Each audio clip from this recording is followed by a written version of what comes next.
Okay. Today we are going to talk about the Renaissance here for Global 9.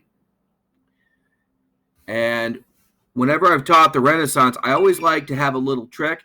And my little brainwashing trick for the Renaissance is people in the Renaissance had such a good time. You may even hear me say humans had such a good time. Such is an acronym. We've talked about that before in class when you have letters that are initials that create a new word. So our key word is such. All right. When it comes to Renaissance, first of all, the term itself is a little bit misleading. It's a French word. It means rebirth. In this case, it implies the rebirth of Greece and Rome, or sometimes you'll hear it known as Greco-Roman art and culture. It implies that the Dark Ages, that time between the fall of Rome and the Renaissance, had very little accomplishments. In fact, that time period, the Dark Ages, was named by a guy named Petrarch during the Renaissance. So it's a little bit misleading because, the modern idea of Europe in terms of a lot of the laws, language, economics, developed during those Middle Ages. Nevertheless, what we're going to find is the Renaissance was a big jump. In fact, it's what we call, guys, a golden age. When you're good at math, art, and science, it's the golden age of Europe.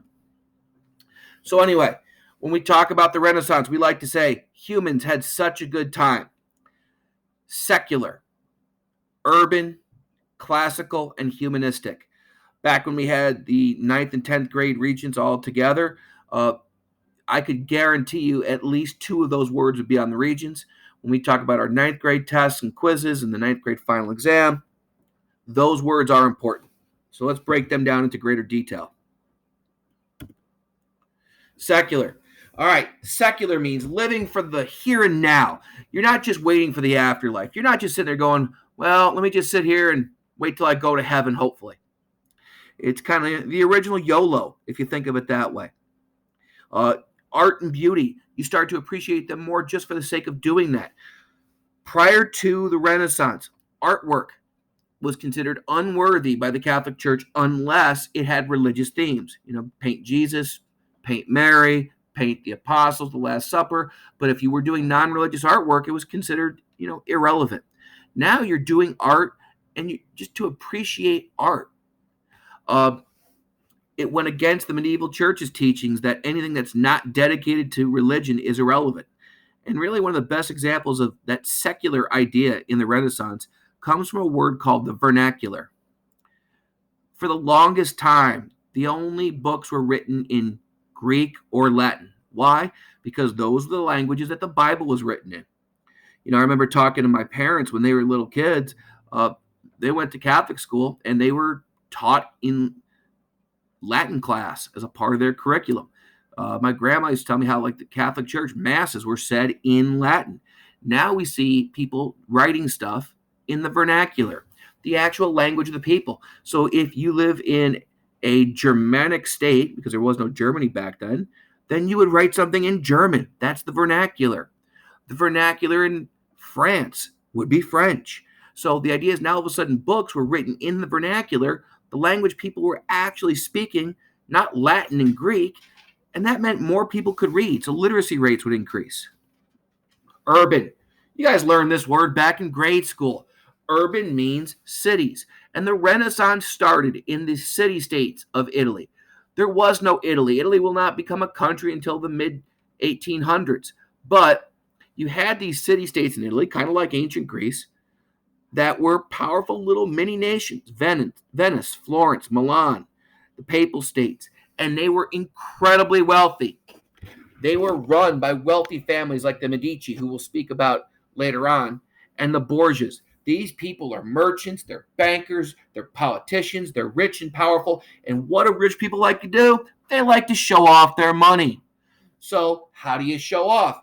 You say, hey, first of all, we want everyone to know our city-state is the best city-state. So we're going to build the biggest pieces of artwork, the biggest cathedrals or churches. And if I'm a rich and powerful guy, I'm going to hire people to be my personal artists. Guys like Michelangelo and Leonardo da Vinci would be sponsored by patrons, rich dudes who would basically pay for their artwork. And we'll talk about why it started in Italy a little bit. Classical. This term classical is an important vocab word. Anytime you see it, it means you're going back to the days of Greece and Rome. The Renaissance is the rebirth of classical culture, classical knowledge.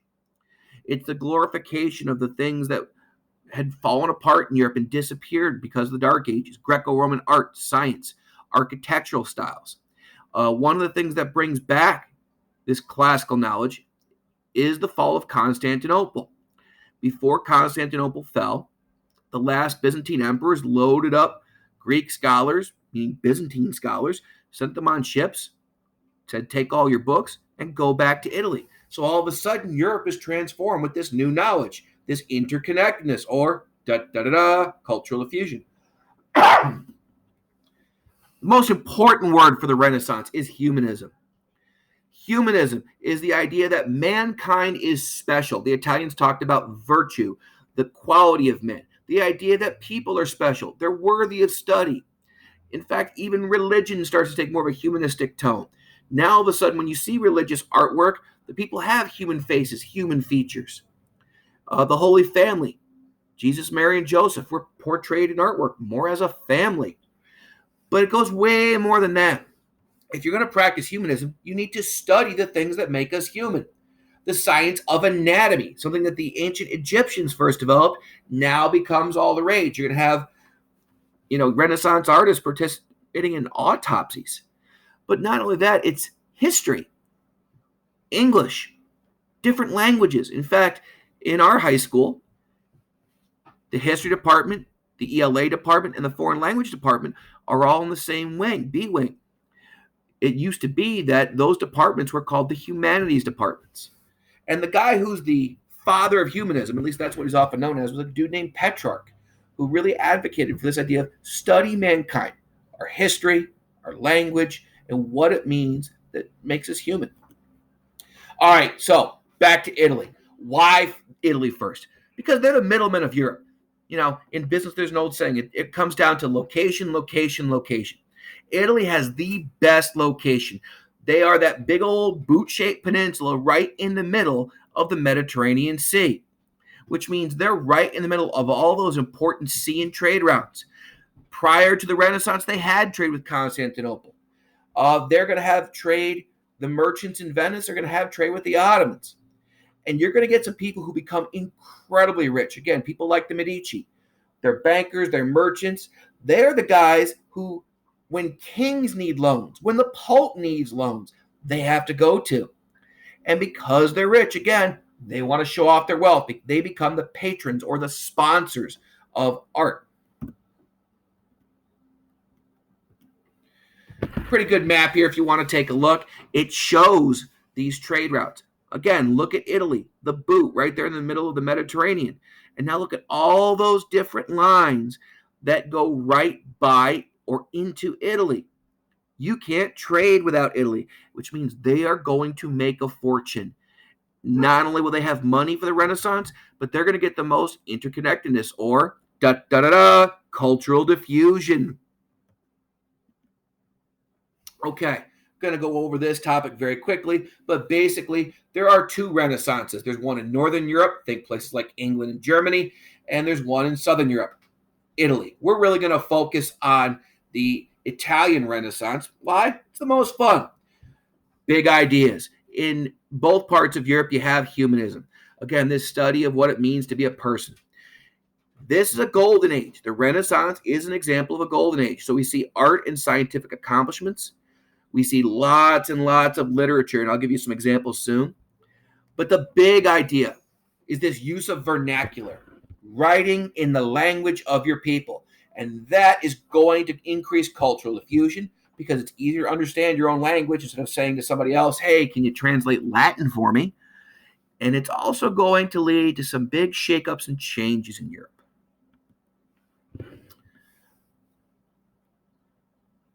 Again, just going to buzz by the Northern Renaissance. I made this PowerPoint back when I taught AP European history. For 9th grade, we don't need this part. All right. One bit about the Northern Renaissance. There's two countries we really care about. One is in England. This becomes one of the golden ages in Great Britain, which we'll speak about later on. Renaissance monarchs will include Henry VIII, who was famous for having 6 different wives. No, not all at the same time. And his daughter, Elizabeth, who becomes the most famous monarch in the history of Great Britain. It's a time where England really becomes a powerful nation. We have British nationalism, and that word nationalism is important for you when you're a 10th grader. It means extreme pride in your country. This is also the time that your English teachers love. It's the time of William Shakespeare putting on his plays in the Globe Theater. And when we talk about Shakespeare, he's a great example of a Renaissance man. We'll get to that in a minute. But Shakespeare, he's a Renaissance man. His plays, like Julius Caesar, have connections back to Greece and Rome. They're very humanistic. What's Romeo and Juliet about? It's about love, by the way. It's also about anger. Shakespeare was also famous for putting on plays in his own theater called the Globe Theater. Another Renaissance man, this guy's Sir Thomas More. He wrote a book about what a perfect civilization would be like, called Utopia. To this day, we use that term utopia to describe a perfect place. And sadly for Sir Thomas More, he had his head chopped off because he refused to support King Henry VIII when he decided he was going to take over the Church of England. Germany. The only thing we really need to know for Germany is probably the most important thing we do in this half of the class. In fact, it might be the most important invention for the past 1,000 years. Johannes Gutenberg invents this, the movable type printing press. Now, if you remember, the Chinese were the first to invent the printing press, but it was block printing. You would create a block, you would press it, and you could make one page at a time. In Europe, they didn't have that technology. Monks, members of the Catholic Church, were living in monasteries and worked in rooms called scriptoriums, where they would hand copy books. Think about how much your hand hurts when you write an essay for me. Now imagine hand copying a book. Imagine how slow that's going to go, how long that's going to take, which meant you didn't have much access to books, which also meant you didn't get much cultural diffusion. And if you don't have as many books, not as many people can read. Literacy rates are low. Johannes Gutenberg takes a different piece of equipment and modifies it. If you look at his printing press, you see that handle and the idea of the even pressure, that big plate. He took a wine press. You know, the thing that squeezes grapes? He tweaked that to make his printing press. And his printing press had movable letters that would be racked. So imagine kind of like your refrigerator magnets. You could arrange them to make words, and that's exactly what Gutenberg would do. And then once you had a page set up with the words you wanted, you could print it. And now when it was time to go on to the next page, you just reorganize the words. Gutenberg's big accomplishment, the thing he printed, was the Bible, which in Europe at the time was the most important book. Gutenberg's Bible was very standard. It was always 42 lines per page. And again, it was printed in the vernacular, which meant more people could read and understand the Bible. They didn't have to rely on a Catholic priest to tell them what was in it. Remember that, because knowledge is power. And what we're going to see as a big result of the Renaissance is something coming up called the Protestant Reformation. Yeah, you really need to know the results of the Renaissance. And again, one is that Protestant Reformation. We won't worry about Erasmus. All right. At the same time of the Renaissance, you have a rebirth in the power of monarchs. This really kicks off a time in European history when you start to get powerful kings. The best example, Spain was 2 different kingdoms. And when King Ferdinand married Queen Isabella, they brought their 2 kingdoms together. And the first thing they said was, we are going to engage in what's called the Reconquista, the reconquest of Spain. They expelled Moors, Spanish Muslims. They expelled Jews. They also conducted something called the Spanish Inquisition, where non-Catholics were basically told, convert or you'd be tortured. Ferdinand and Isabella, they're going to become important because they will be the ones who fund Christopher Columbus. So right away we can see another result of the Renaissance is the age of exploration. There might not be Columbus without the Renaissance. Again, Another map showing you Italy. Look at its location, the Mediterranean. I just kind of like it because of the color. Not going to lie. Okay. The Medici. Again, they are a powerful family in Italy. They are patrons or sponsors of the arts. They are merchants, meaning businessmen. They're bankers. They are so wealthy, kings and popes have to go to them for loans. And they made a lot of money off of that. They would buy English wool and then transport it and sell it to someone else who would turn it into cloth. And they are the people who sponsor Michelangelo, one of the most famous Renaissance artists. Here's some of the members of the Medici family. You don't really have to know them all by name, but I want you to see that there are many of them. And again, the big thing is they're wealthy guys because they're bankers and they're businessmen, and they take advantage of Italy's location.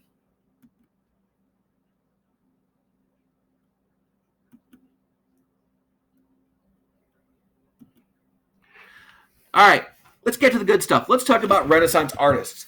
The coolest thing about the Renaissance are all the artists. Again, you see that idea of classical, the throwback to Greece and Rome. What's one of the big architectural things we learned about for Rome? That's right, the dome. And here is a cathedral made by Filippo Brunelleschi. Look at the dome, which is just a 360-degree arch. A cathedral isn't just a church, it's a mega church. It's supposed to be the big church that makes your city-state stand out. You know, today in the United States, it's our sports stadiums. New York City's got Yankee Stadium. Down in Texas, they have that 100,000 people stadium for that team we don't talk about. Well, in Italy at the time, if you wanted to show your city-state was powerful, you built a huge, impressive cathedral. Do you see any Greece and Rome here? Look at the columns, throwback to Greece and Rome. Look at the arches. And again, your cathedral is your centerpiece. It's what makes you stand out. Look at the Greco-Roman architecture. All right, this is another cool idea. Art meets science. Renaissance scientists, they go back and they take techniques that the Greeks and the Romans developed that kind of disappeared during the Dark Ages. Lorenzo Ghiberti, this is from the door, one of the doors of a cathedral. The doors were covered in bronze, and he makes a relief in 3 dimensions. It's a 3D sculpture. Renaissance artists understood how to use things like depth perception. Again, skills that had been kind of lost during the Dark Ages. Giotto, look at the illusions of movement. There's a comet shooting down this way. And he paints directly on walls, or what are called frescoes. Renaissance artists learned how to use shading and shadow to create perspective. Classical. Go back to the ideas of Greece and Rome. This is the Greek goddess Aphrodite, who the Romans called Venus. This is a painting showing the birth of Venus. So now you're not only using the same Greco-Roman techniques, but you're going back in time to show off the architectural techniques. The artistic techniques and the mythology. Raphael, paintings of Madonnas, meaning Mary, mother. And if that's Mary, that's little baby Jesus. And yes, Raphael, that name should sound familiar in a minute. This is Leonardo da Vinci. Now, we have a term we like to use, Renaissance man. If you are a Renaissance man, that means you're good at a lot of different things. And Leonardo da Vinci is the number one example of a Renaissance man. He is good at everything. First of all, he is the best rags to riches story ever. Leonardo's mom and dad were not married. He was born what was called out of wedlock, and because of that, he was not entitled to a last name. Back then, a child born without mom and dad being married was lower than low and was so far behind the 8 ball, he couldn't even get a last name. Da Vinci means he's from the town of Vinci. He's Leonardo from the town of Vinci. Now, here's his most famous piece of artwork, the Mona Lisa. Best known for her smile there. But there's also a cool trick. If you have a screen that's big enough, and I like to do this on my Promethean board, usually what I do is I put this up on the Promethean board and I have you get up and look at the Mona Lisa and move around the room. And it's kind of creepy. Her eyes follow you. Leonardo wasn't just a painter, he was an amazing sculptor. He also was a writer, an architect, an engineer. He built weapons. Guys, I put a video up on our classroom, an old History Channel TV show called Modern Marvels Da Vinci Tech. I'm sorry. You will see Leonardo da Vinci invented the tank, made drawings, but could not invent the helicopter and other flying machines. He invented guns that could fire multiple times. I wouldn't quite say a machine gun, but kind of, sort of. He invented robots. Yes, robots. The other thing is Leonardo da Vinci, as an artist, wanted to study how the human body moved. If you're going to do a painting or a sculpture of somebody whose arm is in a flexed position, you want to make the muscles look right. So Leonardo broke the law. He would get people to get him cadavers, dead bodies, and he would dissect them. Human dissection was something that was illegal at the time. The Catholic Church wouldn't allow it. But Leonardo did it because he wanted to see what was under the skin, what muscles looked like, what the tendons and ligaments did. And that way he felt he could make a more accurate portrayal. Later on, when he goes to invent things like robots, it's amazing how you see he kind of creates things through springs and cables and pulleys that act like muscles and tendons and ligaments. He also was smart enough to realize that if you're going to study flight and air, well, air is invisible. So how do you study that? Leonardo tried to study how things flew, how birds could fly, and how he could possibly invent a flying machine by using water. Today, that's what all the big car and airplane companies use. When they want to test aerodynamics, they put something in a water tunnel. Here's another one of his most famous pieces of artwork, The Last Supper. Jesus and his 12 apostles. Michelangelo, sculptor. Now it's funny. Michelangelo, again, he's a sculptor. This is La Pieta. This is Mary holding Jesus after he's been taken down from the cross. He was such a renowned, such a famous sculptor that one day the Pope came to Michelangelo and said, "Hey, I'm the Pope. I want you to paint the Sistine Chapel. Paint the ceiling of the Sistine Chapel at the Vatican." And Michelangelo said, "Pope, I'm not a painter, dude. I'm a sculptor." And the Pope said back, "Hey, I'm the Pope. I tell you to paint, you paint." So Michelangelo had to become a painter. And he would, for hours and hours a day, hang upside down from a scaffold so he could paint the ceiling of this massive church in the Vatican full of religious scenes. Like this one. This is God creating Adam. There's also writers in the Renaissance. There's a guy named Dante. He creates what's called the Divine Comedy. It's basically about a man who journeys through hell. And along the way, hell, imagine like a series of concentric rings, meaning there's a smaller ring inside the next, and it's like levels. And as you go down deeper and deeper into the lower levels of hell, you meet more and more wicked people. And he throws a couple people in there who were people who were around at the time, almost like to insult them. Again, big thing is it's written in the vernacular. This is Petrarch. He's called the father of humanism. He's the guy who really starts this idea that it's important to study natural history, to study human history, science, to write about what it means to be a person, human emotions. And yes, he is one of many Renaissance guys to wear really funny-looking hats. Boccaccio. He also has a funny hat. He wrote a book called The Decameron about a group of people who try to flee the Black Death, and they go out to the country to live, and it's about like their experiences, their emotions. Think about it. How would you feel if you were quarantined because of, oh, that's right. Yeah, frustration, fear, loneliness. That's the kind of stuff that he writes about. Again, the idea of what it means to be a human. Don't worry about Bruni. Again, Castiglione. If Leonardo is the guy who is the Renaissance man, he writes what it means to be one.